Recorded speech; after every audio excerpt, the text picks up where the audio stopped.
Today I received my first question after emerging from an eternity of meditation. The question comes from someone known as SMC, which I presume stands for So Much Cool. So Much Cool asks, why is the plural for moose not Meese? Really?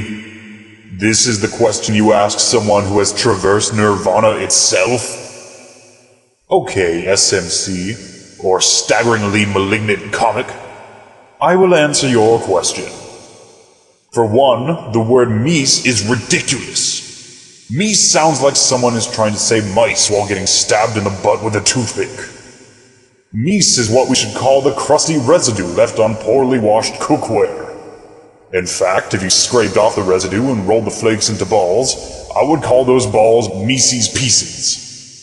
If you're wondering why goose turns into geese, while moose is always moose, I will answer that as well.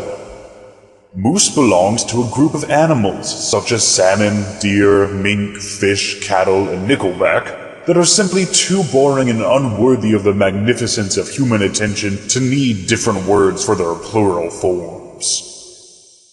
Geese, on the other hand, are insane.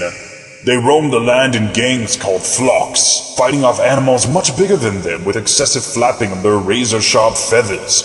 They hijack cars after playing too many video games, pull the fire alarms in schools when the classes are too boring, and generally only enjoy the sounds of their enemies screaming, though they've been known to put on Pantera as lullabies for their young. In short, you want to know when there is more than one goose around.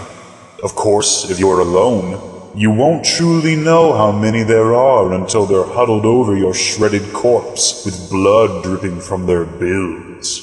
So when it comes to moose, just who cares? It's a bunch of moose. The most dangerous thing they could do is stand in the middle of the road next to a flock of geese. I hope this answers your question, SNC. If anyone listening would like to ask a question, leave one in a comment on iTunes, YouTube, or send one to my email, masterkinshow@gmail.com. Until next time, may the geese flock far away from your loved ones.